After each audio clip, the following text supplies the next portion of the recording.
मुख्यमंत्री माझी लाडकी बहीण योजनेच्या लाभार्थ्यांसाठी आत्ताची सर्वात मोठी आणि आनंदाची बातमी समोर येते। ज्या महिलांचे हप्ते ई-केवायसी मुळे रखडले होते त्यांच्यासाठी सरकारने मोठा निर्णय घेतला आहे। ई-केवायसी पूर्ण करण्यासाठी आता 30 एप्रिल 2026 पर्यंत मुदतवाढ देण्यात आली आहे। अपात्र ठरलेल्या महिला आता तक्रार नोंदवून पुन्हा पात्र होऊ शकतात।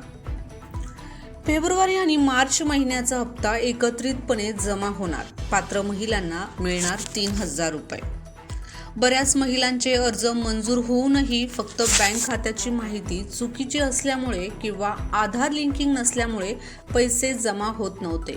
अशा लाखो भगिनींसाठी आता सरकारने 30 एप्रिल पर्यंत शेवटची संधी दिली आहे। जर तुम्ही अपात्र ठरला असाल तर काय कराल? जर तुमच्या अर्जात काही तांत्रिक त्रुटी असतील तर घाबरू नका।